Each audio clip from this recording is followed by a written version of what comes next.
शाम को तैयार रहना, मैं घर जल्दी आऊंगा, फिर हम दोनों मूवी देखने जाएंगे। अब जाओ तो, तभी तो शाम को जल्दी आओगे। दक्ष को भेजकर सिया आरती के साथ घर के काम करने लगती है और इसी तरह पूरा दिन निकल जाता है और देखते ही देखते रात के 10 बज जाते हैं और दक्ष रात के 10 बजे घर आता है। सिया, यार आज मैं बहुत थक गया हूं, अच्छा खाना लगा दो। देवर जी, सिया तो खाकर सोने चली गई है, कहो तो मैं खाना दे दूं। भाभी अभी तक आप सोए नहीं? हाँ, तुम्हारे भैया अभी तक घर नहीं आए ना, इसीलिए। हाय, कितनी सर्वगुण संपन्न बीवी मिली है भैया को। लड़कों को ना हमेशा अरेंज मैरिज करना चाहिए, लव मैरिज करने वाले हम बेचारे लड़के हमेशा फंस जाते हैं। फिलहाल तो मुझे कमरे में जाकर सिया को मनाना है, क्योंकि वो सोई नहीं, मुझसे नाराज है, क्योंकि आज मैंने उससे वादा किया था मूवी दिखाने का, जो मैं पूरा नहीं कर सका। इतना बोलकर दक्ष खुद ही खाना निकालता है और कमरे में लेकर चला जाता है और कमरे में जाकर सिया को मनाने लगता है। देखो, मैं तुम्हारे सामने कान पकड़कर माफी मांग रहा हूं, तुम कहो तो उठक बैठक भी लगा लूंगा। अब माफ कर दो, ऑफिस में ज्यादा काम था इसलिए जल्दी नहीं आ पाया। इतने भी क्या बिजी थे कि तुम्हें मेरी कॉल भी नजर नहीं आई? मैं यहाँ पागलों की तरह तैयार होकर तुम्हारा इंतजार कर रही थी और तुम अब आए हो। जाओ, मुझे नहीं करनी तुमसे बात। कमरे के अंदर दक्ष सिया को मना रहा था और ये सब बाहर खड़ी आरती सुन रही थी। उन दोनों के बीच का प्यार और नोक-झोंक देखकर आरती मुस्कुराने लगती है और तभी वहां आरती का पति सोनू आता है। आ गए आप? आपके लिए खाना लगा दो? नहीं, आज मैं खाना बाहर से खाकर आया हूँ, मैं सोने जा रहा हूँ। सुबह मुझे जल्दी उठा देना और मेरे कपड़े इस्त्री करके रख देना, कल मेरी एक बहुत बड़ी मीटिंग है। इतना बोलकर सोनू कमरे में सोने के लिए चला जाता है और आरती भी उदास होकर बिना खाए सोने के लिए चली जाती है। और अगली सुबह एक बार फिर दोनों देवरानी जेठानी काम कर रही होती हैं। तभी आरती अपनी देवरानी से कहती है, सिया, तुम देवर जी से इतना लड़ती क्यों हो? वो तुम्हारी कितनी इज्जत करते हैं, तुमसे कितना प्यार करते हैं, फिर भी तुम क्यों हमेशा उनसे नाराज हो जाती हो? तुम्हें डर नहीं लगता अगर देवर जी ने तुम्हें डांट दिया या तुम्हें छोड़कर चले गए तो? भाभी, आपके देवर की इतनी हिम्मत ही कहाँ कि वो मुझे डांटे या छोड़कर जाएं। हम दोनों एक दूसरे से बहुत प्यार करते हैं। अगर मैं रूठती हूँ तो वो मनाते हैं और अगर वो नाराज होते हैं तो मैं उन्हें मना लेती हूँ, और इतना तो हमारे बीच में चलता ही रहता है। तुम दोनों छोटे बच्चों की तरह आपस में लड़ते हो, अच्छा लगता है मुझे तुम्हारे बीच का प्यार देखकर। काश ऐसा प्यार हमारे बीच में भी होता। खाना बनाते हुए आरती और सिया आपस में बात कर रही होती हैं कि तभी वहां दक्ष हाथों में बुके लेकर आता है। देखो, आज मैं जल्दी आ गया और मैंने मूवी की 2 टिकट भी कटवा ली हैं। क्या तुम अभी भी अपने प्यारे मासूम से पति से नाराज हो? नहीं, पर इन सब की क्या जरूरत थी? अरे ऐसे कैसे जरूरत नहीं थी। अच्छा, मैंने ना ऑफिस से 1 हफ्ते की छुट्टी ले ली है, अब मैं और तुम 1 हफ्ते के लिए आउट ऑफ सिटी जाएंगे। दक्ष की बात सुनकर सिया बहुत खुश होती है। कुछ देर बाद हमेशा की तरह आज भी सोनू ऑफिस से घर आता है और सीधा अपने कमरे में चला जाता है। कुछ देर बाद वो फ्रेश होकर खाने के लिए बाहर आता है, जहां आरती उसे खाना देते हुए उससे कहती है, आज देवर जी और देवरानी जी बाहर मूवी देखने के लिए गए हैं और कल संडे है, क्या हम भी कहीं चले? अरे इतनी गर्मी में कहाँ जाओगी, वैसे भी मुझे कल थोड़ा सा काम भी है। सोनू के इतना कहते ही आरती चुपचाप वहां से चली जाती है और अकेले बैठकर अपनी शादीशुदा जिंदगी और अपनी देवरानी की शादीशुदा जिंदगी के बारे में सोचने लगती है। तभी वहां आरती की सास कल्पना आती है। बड़ी बहू, छोटी बहू कहाँ गई है? पिछले 1 घंटे से मैं उसे घर में ढूंढ रही हूँ, कहीं नजर ही नहीं आ रही। हाँ माँ जी, दरअसल सिया और देवर जी के साथ मूवी देखने के लिए गई है।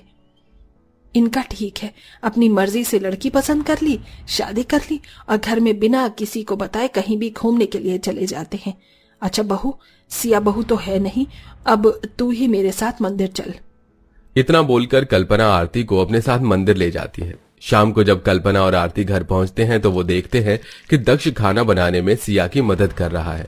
ये देख कल्पना अपने बहू बेटे से कहती है, दक्ष बेटा, आज तक तूने अपनी माँ को तो कभी मदद नहीं करी और यहाँ बीवी की रसोई में हेल्प करवा रहा है। हाँ भाई, लव मैरिज करी है तो बीवी की गुलामी तो करेगा ही ना। हाँ वो माँ, मैं तो बस। हाँ बस रहने दे, बहुत अच्छे से जानती हूँ मैं तुझे। बहू, मैं तो बहुत थक गई हूँ, मैं कमरे में आराम करने जा रही हूँ। इतना बोलकर कल्पना अपने कमरे में आराम करने के लिए चली जाती है और दक्ष भी अपनी माँ की बातें सुनकर वहां से चला जाता है। पर आरती ये सब देखकर उदास हो जाती है। क्या हुआ दीदी, आप कुछ उदास नजर आ रही हैं, सब ठीक तो है? सिया, हम दोनों की शादी एक साथ हुई थी, पर फिर भी तुम देवर जी के साथ कितनी खुश हो। देवर जी तुमसे कितना प्यार करते हैं, तुम्हें मनाने के लिए गुलाब लाते हैं, कान पकड़कर तुमसे माफी मांगते हैं, रसोई में तुम्हारी हेल्प करवाते हैं, तुम्हें मूवी दिखाने के लिए भी ले जाते हैं, और तुम्हारी जेठ जी कुछ नहीं करते, और ना ही मैं उनसे कुछ बोल पाती हूँ। तुम बताओ ना, मैं कैसे तुम्हारी जेठ जी के साथ तुम्हारी तरह और देवर जी की तरह घुल मिल कर रहूं, ताकि हम दोनों के बीच का प्यार भी तुम्हारी तरह मजबूत हो सके। दीदी, इसके लिए तो पहले आपको अपने पति को अपना दोस्त बनाना होगा, उसके बाद आपको अपने दिल की सारी बातें खुलकर उनसे करनी होगी, तभी वो आपकी फीलिंग्स को समझेंगे। एक बार बोलकर देखा था, पर उन्होंने साफ साफ मना कर दिया। मना किया तो आपको जिद करनी चाहिए थी। चलिए कोई बात नहीं, अब आपके रिश्ते को मैं सुधारूंगी। आरती और सिया आपस में बात कर ही रहे थे कि तभी वहां सोनू आता है। सोनू को देख सिया आरती के हाथ में पानी का गिलास देते हुए उससे कहती है, पानी का गिलास लेकर जाओ और उनसे कहो कि आज घर जल्दी कैसे आ गए। अगर वो कहीं ऑफिस में काम कम था तो उनसे कहना कि वो आपको बाहर शॉपिंग करवाने ले जाए, और अगर वो मना करें तो गिलास गुस्से में टेबल पर रखकर वहां से चली आना। नहीं नहीं, मुझसे ऐसा नहीं होगा। अगर वो मुझ पर भड़कने लगे तो? दीदी, अगर इसी तरह से डरती रहोगी तो कैसे सब कुछ ठीक होगा। अब जाओ।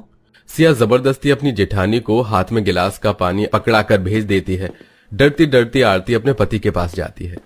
आज आप जल्दी घर आ गए, लगता है ऑफिस का काम कम था। अब आप जल्दी आ ही गए हो तो क्या हम शॉपिंग करने चले? नहीं आरती, मैं बहुत थक गया हूँ, तुम माँ के साथ शॉपिंग करने के लिए चली जाना। सोनू की यह बात सुनकर आरती गुस्से में पानी का गिलास टेबल पर पटकते हुए वहां से चली जाती है। इसे क्या हो गया? आज से पहले तो इसने ऐसा कभी नहीं किया। जेठ जी, अब जेठानी जी भी तो इंसान है ना, उनका भी दिल करता है कि अपने पति के साथ कहीं बाहर जाएं, उनका पति उनके लिए कुछ करे। पर आप कितने अनरोमांटिक हैं, शायद यही वजह है कि जेठानी जी नाराज हो गई आज आपसे। ऐसा कुछ नहीं सिया, तुम्हारी जेठानी मुझसे कभी नाराज नहीं होती, वो थोड़ी देर में ठीक हो जाएगी। इतना बोलकर सोनू अपना लैपटॉप निकालकर काम करने लगता है। ये देखकर सिया अपने पति के पास जाती है और सारी बात दक्ष को बताती है और उससे कहती है, दक्ष, अब हमें जेठ जेठानी जी के बीच का रिश्ता मजबूत करना होगा। इसके लिए मुझे तुम्हारी मदद चाहिए। अब तुम जल्दी से अपने भाई के पास जाओ और उनसे कहो कि वो जेठानी जी को मनाए और उन्हें बाहर शॉपिंग करवाने के लिए ले जाए। अरे यार भैया बहुत खड़ूस है, वो नहीं मानेंगे। दक्ष की यह बात सुनकर सिया उसे घूरने लगती है, जिसके बाद दक्ष फौरन अपने भाई के पास जाता है और अपने भाई से कहता है, भैया मुझे लगता है भाभी आपसे नाराज हैं। मैं अभी उनसे बात करने के लिए गया तो उन्होंने भी मुझे डांट दिया। आप उन्हें मनाते क्यों नहीं हो? कहीं बाहर ले जाओ, क्या पता वो मान जाए। और आप दोनों तो हनीमून पर भी नहीं गए थे। हनीमून न सही, कम से कम अपने साथ एक बाइक राइड ही करवा दो। क्या सच में तुम्हारी भाभी बहुत ज्यादा नाराज हैं? अगर मैं ये सब करूंगा तो क्या वो सच में मान जाएगी? पता नहीं ये लड़कियां छोटी छोटी बात पर नाराज क्यों हो जाती हैं।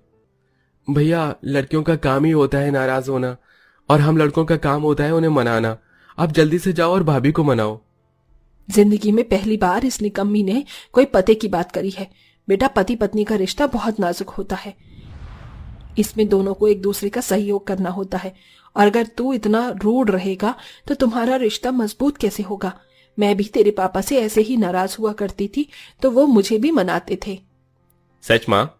हाँ बेटा, इसीलिए तुझे अपना समय बहू को भी देना चाहिए और तुझे उसकी खुशियों का ख्याल रखना चाहिए। आखिर वो अपना घर परिवार सब कुछ छोड़कर तेरे भरोसे ही तो आई है।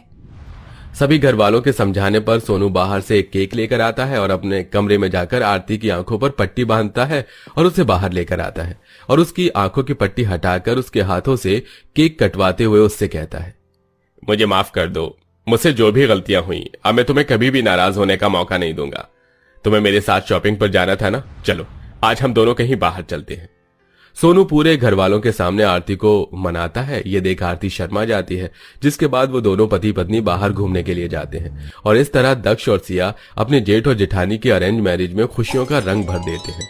वैसे दोस्तों, आपके हिसाब से अरेंज मैरिज लाइफ ज्यादा रोमांटिक होती है या फिर लव मैरिज? कमेंट में अपनी राय जरूर दीजिए।